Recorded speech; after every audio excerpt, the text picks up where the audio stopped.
भक्त बंधुओं, आज की ये कथा कोई साधारण कथा नहीं है। ये वो कथा है जिसे पूरा सुनने वाले हर भक्त पर महादेव की विशेष कृपा बरसती है। हाँ, आपने बिल्कुल सही सुना। जो भी भक्त इस कथा को आज के दिन अंत तक सुनेगा, उसके घर में ऐसी अलौकिक शांति उतरेगी, ऐसा सुख और ऐसा सौभाग्य आएगा जो उसके जीवन की दिशा ही बदल देगा।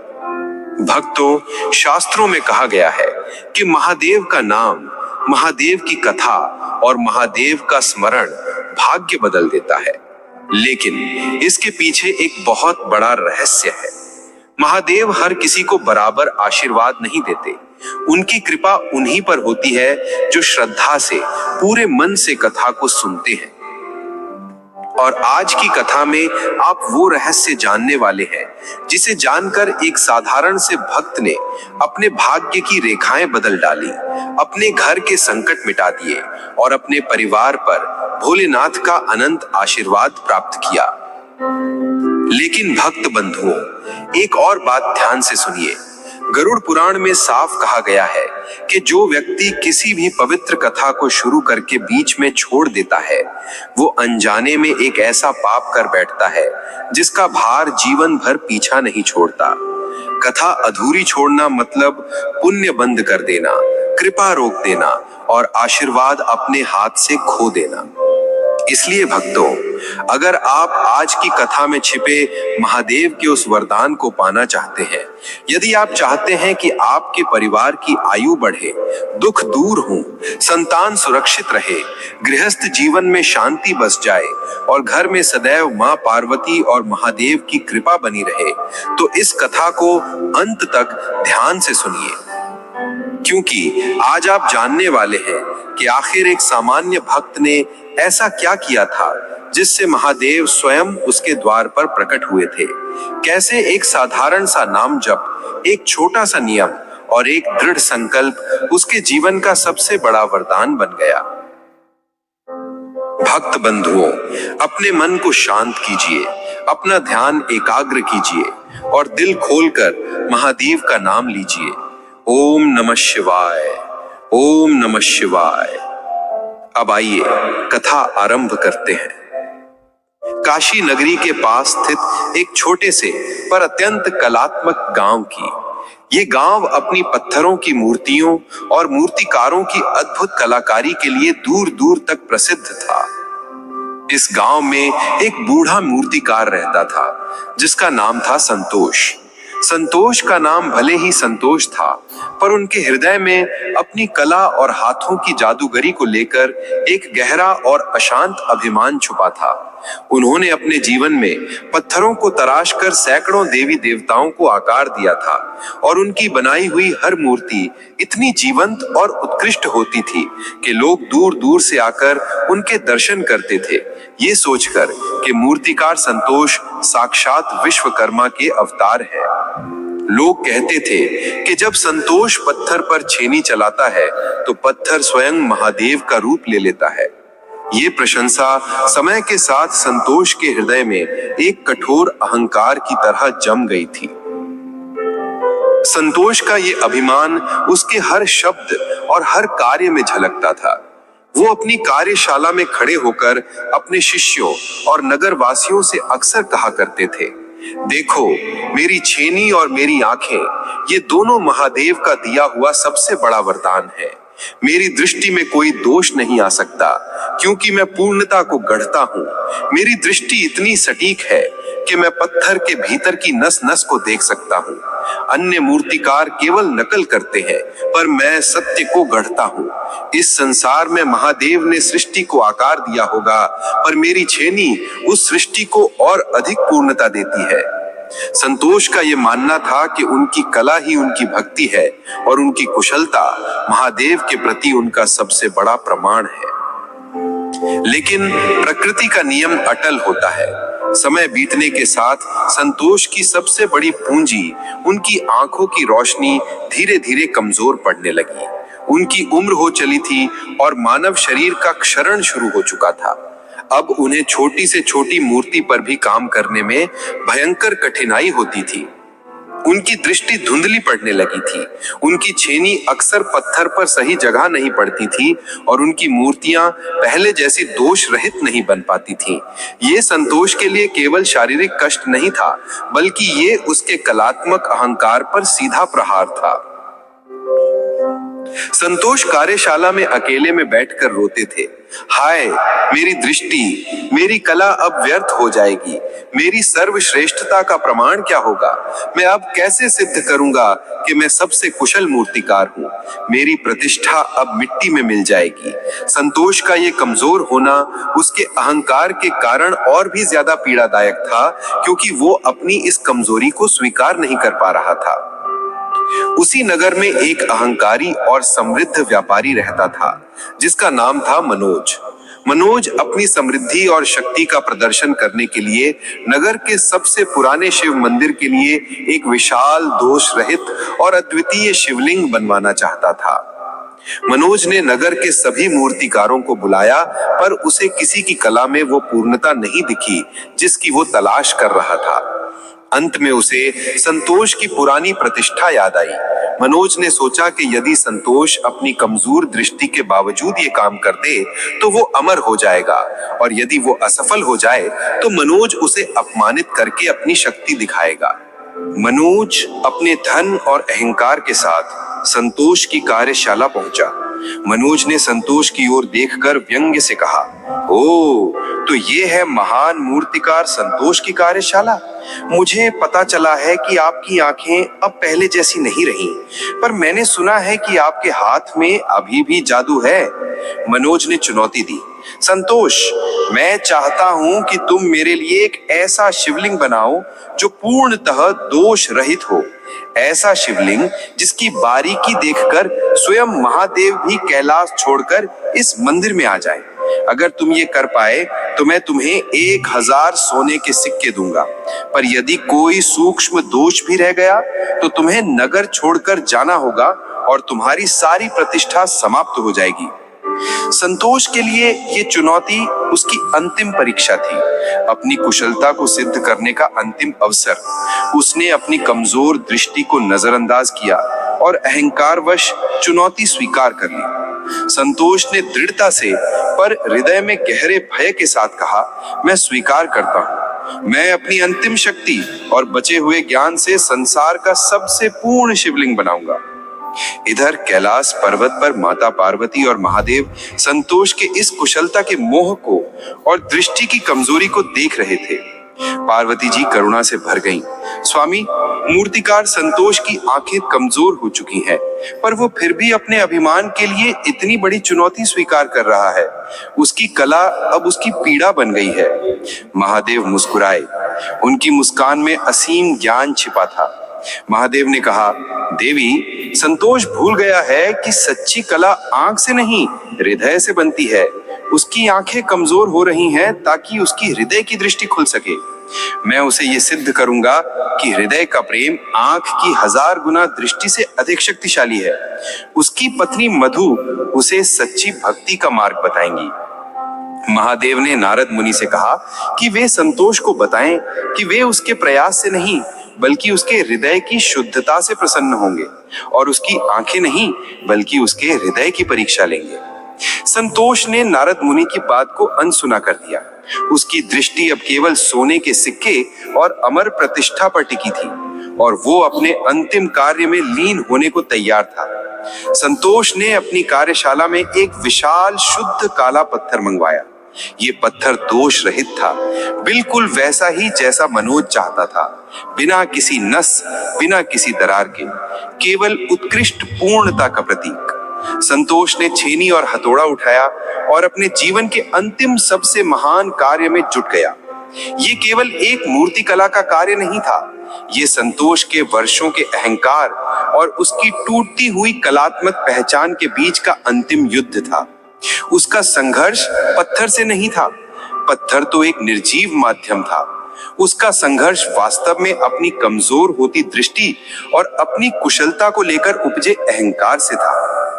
जब उसने शिवलिंग के आधार पर काम करना शुरू किया तो पत्थर की सतह पर छोटी छोटी दरारें और कण उसे धुंधली दिखती थी, वो बार बार पत्थर के बहुत करीब जाता, अपनी सांसें थामता और अपनी उंगलियों से छूकर अपनी आंखों पर जोर देकर महसूस करने की कोशिश करता कि कहां उसे छेनी मारनी है। उसकी पुरानी सटीकता अब उससे दूर भाग रही थी। जब वो शिवलिंग के मुख्य लिंगम का आकार सटीक गोलाकार दे रहा था, तो उसकी दृष्टि बार बार धोखा देती थी, जिससे छेनी की चोट थोड़ी सी गलत पड़ जाती थी। उसे उस गलती को सुधारने में दुगना समय और ऊर्जा खर्च करनी पड़ती थी। संतोष को अपनी पुरानी कुशलता याद आती थी। जब वो युवा था, जब उसकी दृष्टि चील जैसी पैनी थी, वो आंख बंद करके भी सही जगह छेनी मार सकता था, क्योंकि उसकी आत्मा और हाथ के बीच कोई दूरी नहीं थी। पर अब आंखें खुली रहने पर भी वो सही जगह देख नहीं पाता था। उसकी आंखें उसकी सबसे बड़ी दुश्मन बन गई थीं। ये उसके लिए असहनीय शारीरिक और मानसिक पीड़ा थी। उसका कुशल हाथ तो काम करना चाहता था, वो पत्थर को सही आकार देना चाहता था, पर उसकी कमजोर आंख उस हाथ को सही मार्ग नहीं दिखा पा रही थी। उसका अहंकार उसे ये मानने नहीं दे रहा था कि उसकी दृष्टि जा रही है, इसलिए वो और भी ज्यादा जिद से, क्रोध से और तेजी से काम करता था, जिससे वो और भी ज्यादा थकता और गलतियां और बढ़ती जाती थी। संतोष अपने मन ही मन क्रोध में जलता रहता था। नहीं, मैं हार नहीं मान सकता। मैं अपनी अंतिम कुशलता से, अपने अधूरे ज्ञान से नहीं, बल्कि अपनी बची हुई दृढ़ता से इस शिवलिंग को पूर्ण बनाऊंगा। मेरी प्रतिष्ठा दांव पर है, मेरा नाम दांव पर है। मैं मनोज व्यापारी को यह सिद्ध करके दिखाऊंगा कि संतोष की कला अभी भी जीवित है, भले ही उसकी आंखें कमजोर हो गई हों।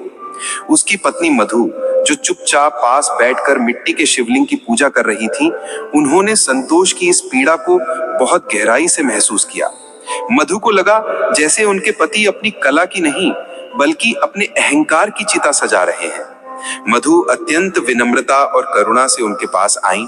स्वामी, आप इतना कष्ट क्यों सह रहे हैं? महादेव तो कहते हैं कि हमें परिणाम की चिंता नहीं करनी चाहिए, कर्म ही पूजा है। आप अपना कर्म कर रहे हैं, तो आप अपनी आंखें इतनी क्यों थका रहे हैं? अगर आंखों की रोशनी चली जाएगी, तो आप अपनी बाकी की कला कैसे कर पाएंगे? संतोष ने क्रोधित होकर कहा, मधु, तुम क्या जानो कला की पूर्णता को? अगर ये शिवलिंग दोष रहित नहीं बना, तो मेरा नाम, मेरी वर्षों की तपस्या सब मिट्टी हो जाएगी। ये मेरी अंतिम लड़ाई है। तुम जाओ और अपनी मिट्टी की पूजा करो, मुझे पूर्णता को गढ़ने दो। मधु समझ गई कि संतोष अब तर्क की सीमा पार कर चुका है। वो केवल अहंकार की तपस्या कर रहा है। मधु ने देखा कि संतोष अपनी कला की सेवा नहीं कर रहा था, बल्कि अपने अहंकार की सेवा कर रहा था, और इसी अहंकार ने उनकी दृष्टि को ग्रास लिया था। संतोष ने लगभग 4 दिनों तक इसी तरह कठोर परिश्रम किया। उसका शरीर थक चुका था, पर उसका अहंकार उसे विश्राम नहीं करने दे रहा था। इन 4 दिनों में शिवलिंग का प्राथमिक स्वरूप तैयार हो चुका था। अब काम सूक्ष्मता का था। बारीक लकीरें, पवित्र मंत्रों का अंकन और सबसे महत्वपूर्ण, जल धारा के लिए सटीक ढलान बनाना। ये वो काम थे जहां इंच का 10वां हिस्सा भी मायने रखता था। संतोष ने सूक्ष्म काम के लिए एक छोटी छेनी उठाई और आंखों पर जोर देना शुरू किया। वो हर बार पत्थर के बहुत करीब जाकर देखता था, जिससे उसकी आंखें और ज्यादा थकती थीं और दर्द करती थीं। वो अपनी बची हुई शक्ति को दांव पर लगा रहा था। ठीक उसी क्षण महादेव ने अपनी सूक्ष्म लीला रची, क्योंकि अब समय आ गया था कि संतोष को भौतिक दृष्टि का मोह त्यागना पड़े, ताकि वो आध्यात्मिक दृष्टि को प्राप्त कर सके। मधु अपनी मिट्टी के शिवलिंग पर पूजा कर रही थी। महादेव ने अपनी इच्छा से मधु के शिवलिंग के पास रखी दीपक की लौ को अचानक असहनीय रूप से तेज कर दिया। दीपक की तेज रोशनी, जो सामान्यतः शांत होती थी, क्षण भर के लिए एक भयंकर ज्वाला जैसी बनकर कार्यशाला में फैली और संतोष की पहले से ही कमजोर, थकी हुई आंखों पर सीधी पड़ी। संतोष चीखते हुए, आह, ये कैसी रोशनी है! उसने अपने हाथों से अपनी आंखों को ढक लिया। संतोष ने जब डरते हुए आंखें खोलीं, तो उसने महसूस किया कि उसकी बची खुची दृष्टि भी अब पूरी तरह धुंधली हो चुकी थी। ये धुंधलापन ऐसा था कि वह अब आकृतियां तो देख सकता था, पर उनकी बारीकियों को बिल्कुल नहीं देख सकता था। उसका हाथ भी अब पथभ्रष्ट होने लगा था, क्योंकि अब हाथ को मार्गदर्शन देने वाली कोई दृष्टि नहीं थी। ये महादेव की लीला थी। उन्होंने संतोष को ये अवसर दिया कि वे स्वयं अपनी सबसे बड़ी संपत्ति दृष्टि का त्याग करें ताकि वे हृदय की दृष्टि को पा सकें। संतोष घबराकर हताश होकर जमीन पर बैठ गया। संतोष भय और निराशा से, मधु, मेरी आंखें, मुझे अब कुछ नहीं दिख रहा, मुझे केवल धुंधलापन दिख रहा है। मेरा अंतिम कार्य, मेरा अंतिम शिवलिंग, अब क्या होगा? मैं कैसे इसे दोष रहित बनाऊंगा? मैं हार गया, मेरी कला समाप्त हो गई। संतोष पूरी तरह से टूट गया था।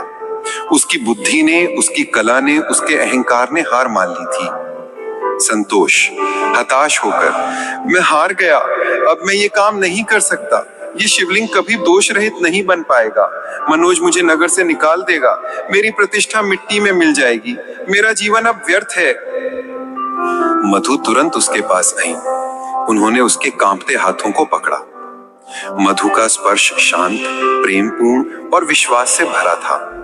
मधु दृढ़ता और करुणा से, स्वामी, महादेव ने आपसे दृष्टि छीनी है ताकि आप भक्ति को देख सकें। आप भूल रहे हैं, आपकी सच्ची कुशलता आपकी आंख में नहीं बल्कि आपके हाथ में है, जिसे आपकी आत्मा निर्देशित करती है। महादेव ने आपकी दृष्टि लेकर आपके अहंकार को भंग कर दिया है। मधु ने संतोष के हृदय में नई आशा जगाई। उन्होंने कहा, आप अपनी आंखें बंद करके काम कीजिए। अब आप अपनी आत्मा से पूछिए कि शिवलिंग कैसा होना चाहिए। आप केवल महसूस कीजिए, मैं आपकी आंख बनूंगी और आप अपनी आत्मा से काम कीजिए। संतोष ने निश्चय किया, वह अंधकार में केवल अपने अनुभव और मधु के प्रेमपूर्ण मार्गदर्शन से शिवलिंग को अंतिम रूप देगा। यह एक अद्वितीय तपस्या थी, बाहरी अंधकार में आंतरिक पूर्णता की तलाश। संतोष ने आंखें बंद कर ली और उसने केवल अपने हाथों से पत्थर को महसूस करना शुरू कर दिया। अब उसकी कला बुद्धि से नहीं बल्कि प्रेम और स्पर्श से चल रही थी। संतोष ने अपनी आंखें कसकर बंद कर ली थीं। वह अब छेनी को चलाता नहीं था बल्कि पत्थर की धड़कन सुनता था। उसकी कार्यशाला जो पहले उसके अहंकार का गवाह थी, अब उसके समर्पण की वेदी बन गई थी। संतोष अब छेनी की चोट को केवल देखता नहीं था बल्कि वह उसकी आवाज सुनता था। हर सही चोट एक मधुर संगीत पैदा करती थी और हर गलत चोट एक तीखी कर्कश ध्वनि।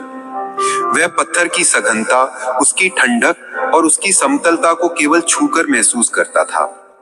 उसके हाथ जो कभी अभिमान से कड़े रहते थे, अब नम्रता से कोमल हो गए थे, क्योंकि उन्हें अपनी पत्नी के स्पर्श और मार्गदर्शन पर पूरी तरह निर्भर रहना था। मधु संतोष की आंख बन गई। उनका मार्गदर्शन केवल भौतिक नहीं था बल्कि यह प्रेम और विश्वास की भाषा थी। मधु संतोष के कांपते हाथों को सहारा देती थी और अत्यंत धीमी, शांत आवाज में उसे मार्गदर्शन देती थी। मधु का मार्गदर्शन किसी कुशल कारीगर जैसा नहीं था बल्कि किसी पुजारी के मंत्र जैसा था। वह पत्थर पर संतोष की छेनी को निर्देशित करती थी, मानो वो पत्थर नहीं स्वयं महादेव का स्वरूप हो। स्वामी, यहाँ पर एकदम सीधा है, यहीं पर जलधारा का मार्ग शुरू होना चाहिए। महादेव का शांत स्वरूप यहीं से निखरता है। मधु अत्यंत शांति से कहती थी।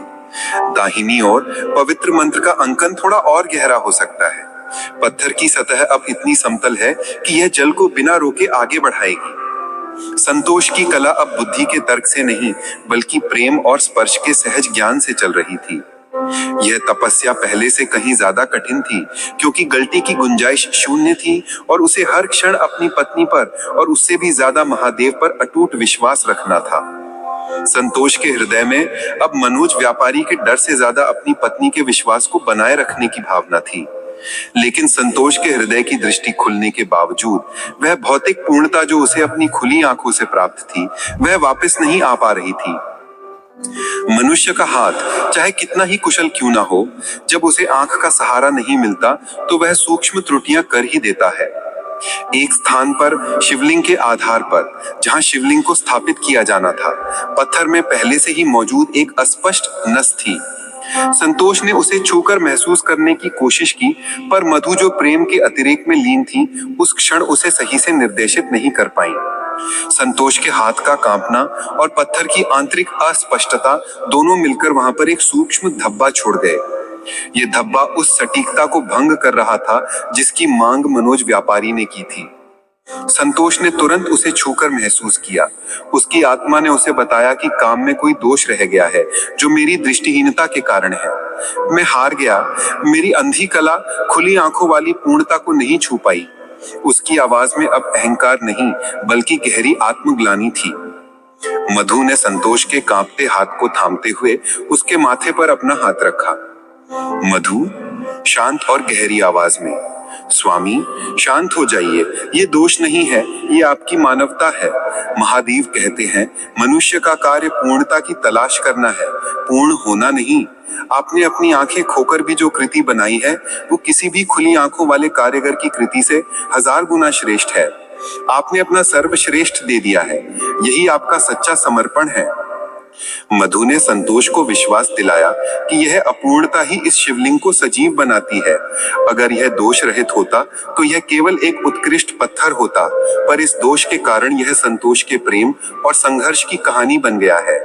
संतोष ने मधु की बात मान ली। उसने स्वीकार किया कि उसका बेस्ट प्रयास ही अब उसकी बेस्ट कृति है, भले ही उसमें अस्पष्ट दोष रह गया हो। उसने आंखें बंद करके उस शिवलिंग को अंतिम स्पर्श दिया और उसे मनोज व्यापारी को सौंपने के लिए तैयार किया।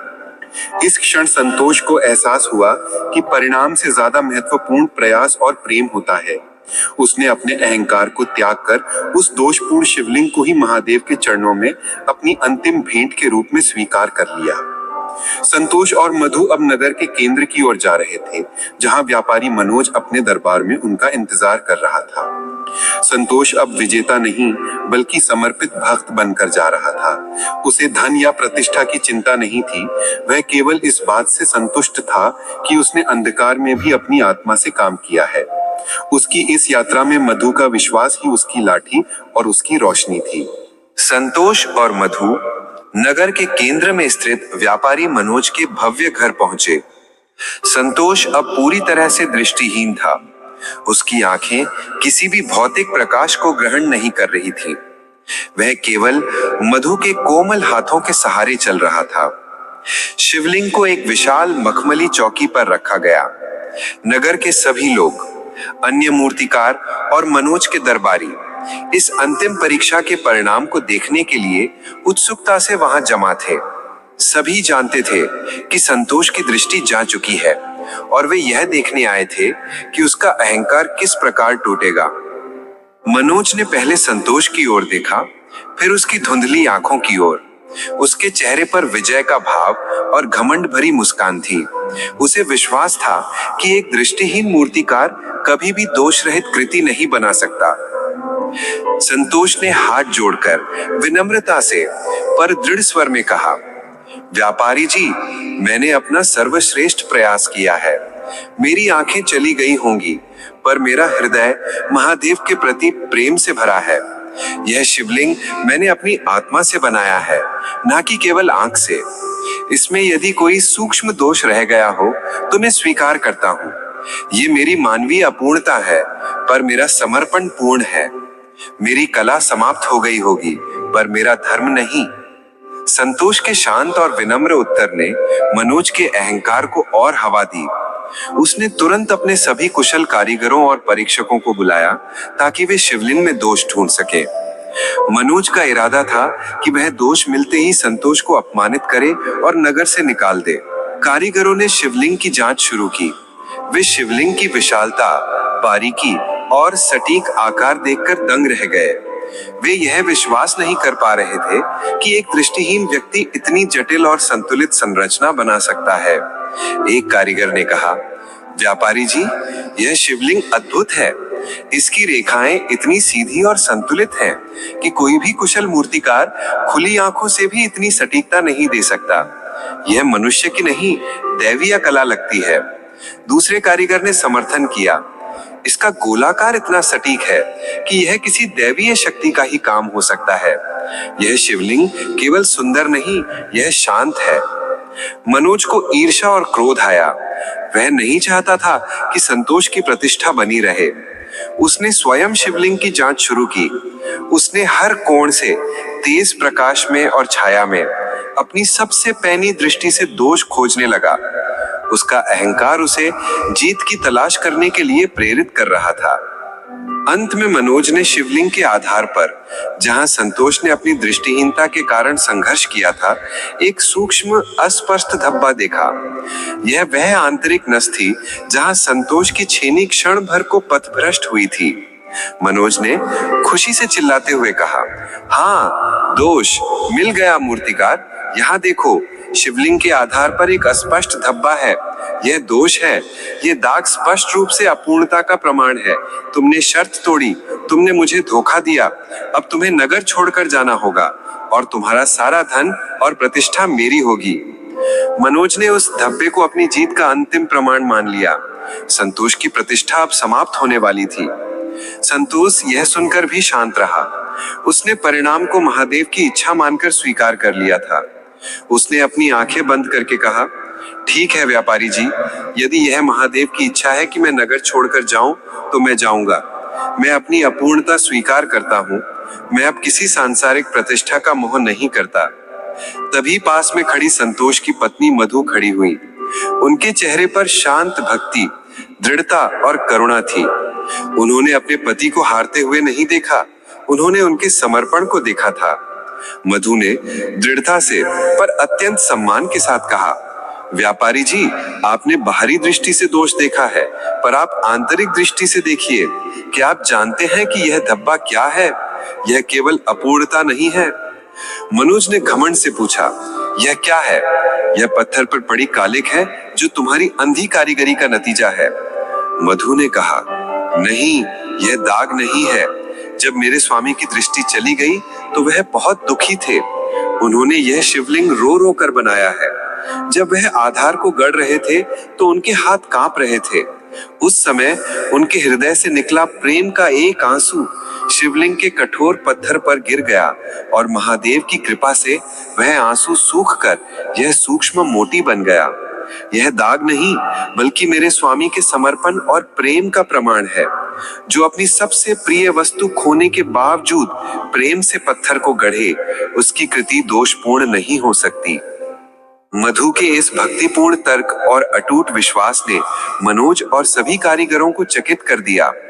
उन्होंने उस धब्बे को ध्यान से देखा तो उन्हें लगा कि वह सचमुच एक सूक्ष्म मोती जैसा मंद मंद चमक रहा है। लेकिन मनोज ने अपनी हार स्वीकार नहीं की। वह मंदिर के पुजारियों से न्याय लेने गया।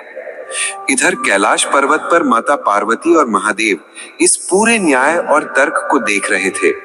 पार्वती जी हर्षित होकर बोली, स्वामी, मधु की भक्ति और प्रेम धन्य है। उसने संतोष की कला को नहीं, बल्कि उसके हृदय के सत्य को बचा लिया। संतोष ने अपनी दृष्टि खोकर हृदय की दृष्टि पाई और मधु ने अपने प्रेम से उस हृदय को संसार के सामने सिद्ध किया। महादेव मुस्कुराए, देवी, संतोष को अब किसी नगर या किसी व्यापारी के प्रमाण की आवश्यकता नहीं है। उसने अपनी आंखें खोकर हृदय की दृष्टि पाली है। अब मैं उसे वह अवसर दूंगा जिससे वह अपनी दृष्टि वापस पा सकता है, पर उसकी अंतिम परीक्षा अभी बाकी है। वह अपनी दृष्टि वापस मांगेगा या कुछ और? महादेव ने नारद मुनि से कहा, नारद, जाओ और मंदिर के पुजारियों को मेरा संदेश दो। उन्हें बताओ कि यह शिवलिंग संतोष की आंखों से नहीं, बल्कि उसके प्रेम से बना है। उन्हें इस शिवलिंग को महादेव के चरणों में स्थापित करने का आदेश दो। नारद मुनि तुरंत मंदिर के पुजारियों के पास पहुंचे और महादेव का संदेश सुनाया। पुजारियों ने तुरंत महादेव का आदेश स्वीकार कर लिया। मनोज क्रोधित होने के बजाय भयभीत हो गया। उसे एहसास हुआ कि उसने एक साधारण मूर्तिकार को नहीं, बल्कि महादेव की इच्छा को चुनौती दी है। उसने तुरंत संतोष के पास आकर क्षमा मांगी और उसे 1000 सोने के सिक्के दिए। मनोज ने विनम्रता से कहा, महान मूर्तिकार संतोष, मुझे क्षमा करें, मेरा अहंकार टूट गया। आप सचमुच देवीय कलाकार हैं। संतोष ने सोने के सिक्के स्वीकार किए, पर उसका हृदय अब धन के मोह से पूरी तरह मुक्त था। उसी क्षण जब वह शिवलिंग मंदिर में स्थापित किया गया, एक अद्भुत घटना हुई। शिवलिंग के आधार पर चमकता हुआ मोती धीरे धीरे और तेज चमकने लगा और पूरे मंदिर में दिव्य ज्योति फैल गई। संतोष, जिसकी आंखें बंद थीं, उसने पहली बार अपने हृदय से उस ज्योति को महसूस किया। नारद मुनि संतोष के सामने प्रकट हुए। नारद मुनि ने दिव्य ध्वनि में कहा, संतोष, महादेव तुम्हारी निस्वार्थ सेवा और हृदय की दृष्टि से अत्यंत प्रसन्न है। तुम्हें वरदान मांगने का अवसर दिया जाता है। महादेव ने कहा है कि तुम जो भी मांगोगे वह तुम्हें तुरंत मिल जाएगा। संतोष के सामने अब जीवन का सबसे बड़ा द्वंद्व था। नारद मुनि के मुख से वरदान की घोषणा सुनकर संतोष ने हाथ जोड़कर अपनी आंखें बंद कर ली। उसके सामने जीवन के दो स्पष्ट मार्ग थे और उसके हृदय में भयंकर द्वंद्व चल रहा था। एक तरफ उसकी पुरानी जिंदगी थी, जहां वो कुशलता के बल पर धन, यश और प्रतिष्ठा पाता था। अगर वो अपनी आंखें वापस मांगता तो वो उसी पुराने अहंकार भरे पर भौतिक रूप से समृद्ध जीवन को वापस पा सकता था। दूसरी तरफ उसकी नई जिंदगी थी, जहां वो अंधकार में रहकर भी प्रेम, सेवा और निस्वार्थता के बल पर अखंड शांति पा चुका था। उसने अपनी पूरी अंध दृष्टि से अपने जीवन के दोनों स्वरूपों को देखा। जब उसके पास आंखें थी तो वो केवल श्रेष्ठता, दोष और प्रतिस्पर्धा देखता था।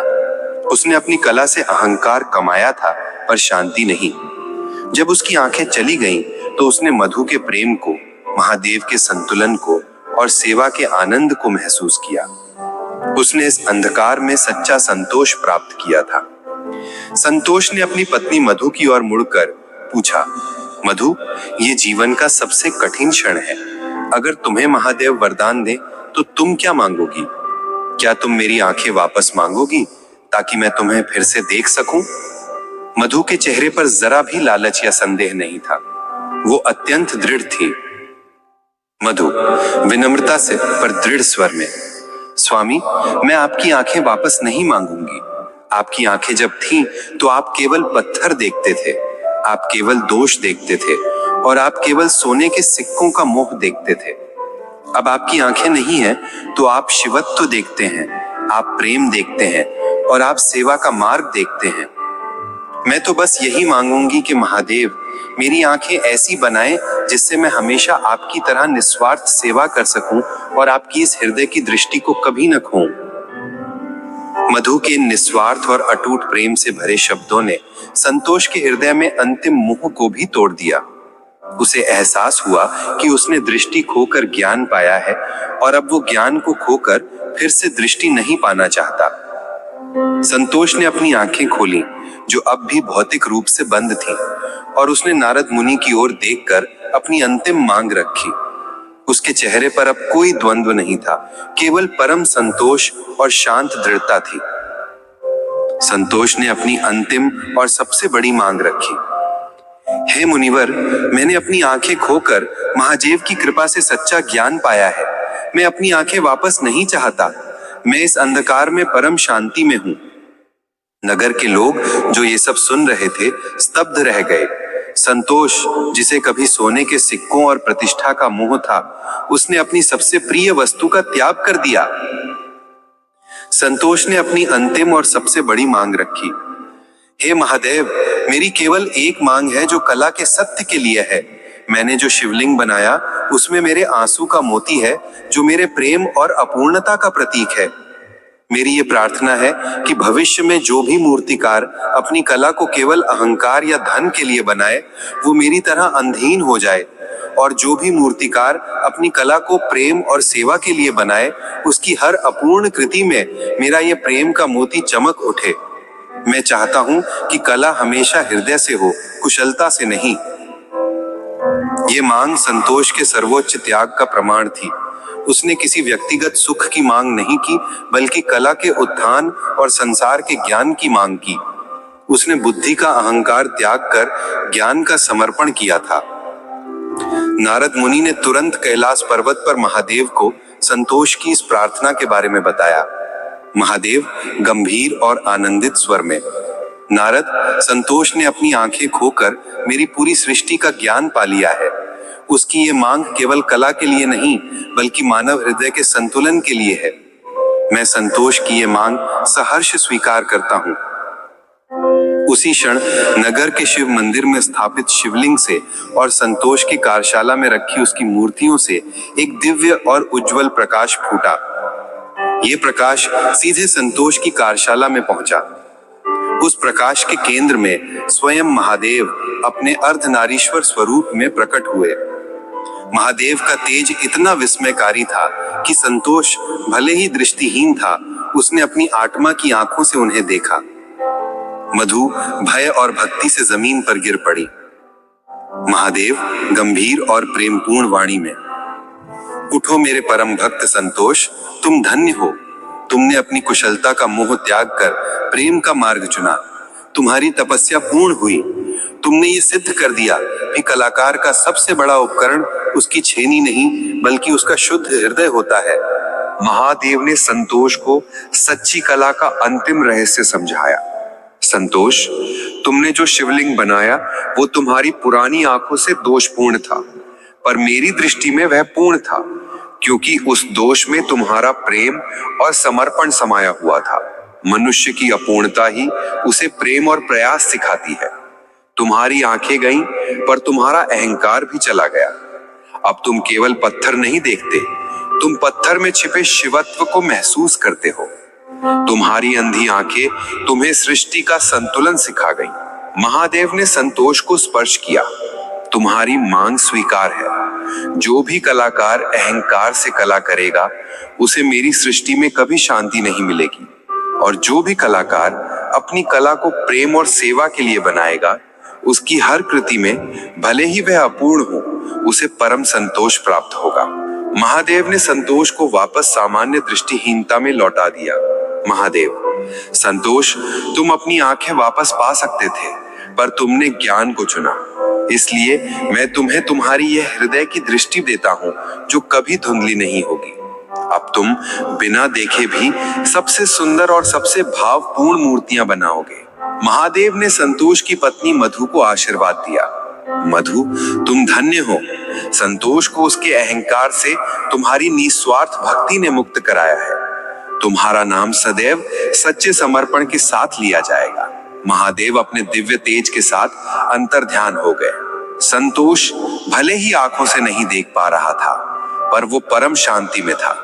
उसने 1000 सोने के सिक्के अपनी पाठशाला हृदय की दृष्टि के लिए दान कर दिए और अपना बाकी जीवन अंधकार में रहकर प्रेम और भावना से मूर्तियां बनाने में बिताया। संतोष की बनाई मूर्तियां अब पहले से ज्यादा भावपूर्ण होती थीं। लोग कहते थे, संतोष अब अपनी आंख से नहीं, महादेव की कृपा से अपने हृदय से पत्थर को गढ़ता है। उसने आंखें खोकर अपने नाम संतोष को सार्थक कर दिया। कथा का सार यही है, अपनी बुद्धि और कला पर कभी घमंड ना करें। अपनी कुशलता को सेवा और समर्पण में लगाएं। हृदय का प्रेम आंखों की 1000 गुना दृष्टि से अधिक शक्तिशाली है, और यही सच्चा संतोष है। भक्त बंधुओं, अब जब ये पवित्र कथा अपने अंत की ओर है, तो आइए जानते हैं कि कथा सुनने से हमें क्या फल मिलता है। शास्त्रों में लिखा है कि जो भी भक्त श्रद्धा से, ध्यान से और पूरे मन से कथा सुनता है, उसके जीवन में 3 वरदान अपने आप उतर आते हैं। पहला, दुखों का अंत। कथा मन को शांति देती है, चिंताओं की जंजीरों को तोड़ देती है और जीवन में अंधकार की जगह प्रकाश भर देती है। दूसरा, पुण्य का संचित होना। भक्तों, पवित्र कथा सुनना ऐसा ही पुण्य देता है जैसे कोई हर दिन दान करे, हर दिन किसी का भला करे। शास्त्रों में कहा गया है कि कथा सुनना ही सबसे बड़ा दान है, क्योंकि इससे मन भी पवित्र होता है और जीवन भी। तीसरा, परिवार पर महादेव की कृपा। भक्तों, कथा सुनने वाले घरों में सुबह का वातावरण निर्मल होता है। घर में सुख और शांति रहती है, पति की आयु बढ़ती है और संतान पर संकट नहीं आता।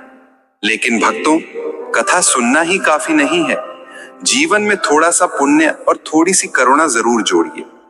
घर के बाहर बैठी गाय को एक रोटी, आकाश में उड़ते पक्षियों को थोड़ा सा दाना और किसी जरूरतमंद को थोड़ी सी मदद या मीठा वचन, यही पुण्य है, यही भक्ति है और यही भगवान शिव को सबसे प्रिय है। दया, करुणा और सच्चा मन, इनसे बड़ा कोई दान नहीं और इनसे बड़ा कोई शिव पथ नहीं। भक्त बंधुओं, यदि ये कथा आपके हृदय को छू गई हो, यदि इससे आपके मन में भक्ति का दीप जला हो, तो हमारे श्री ज्ञान टीवी चैनल को सब्सक्राइब अवश्य करें। आपका छोटा सा सब्सक्राइब हमारा नहीं महादेव का कार्य आगे बढ़ाता है। अब अंत में मैं हाथ जोड़कर भोलेनाथ के चरणों में आप सभी के लिए एक प्रार्थना करता हूँ। हे महादेव, जो भक्त इस कथा को श्रद्धा, विश्वास और पूरे मन से अंत तक सुनता है, उसके घर में सुख बसे, समृद्धि बढ़े, रोग और संकट दूर हों और उसके जीवन में आपकी कृपा सदैव बनी रहे। प्रेम से बोलिए जय भोलेनाथ, हर हर महादेव।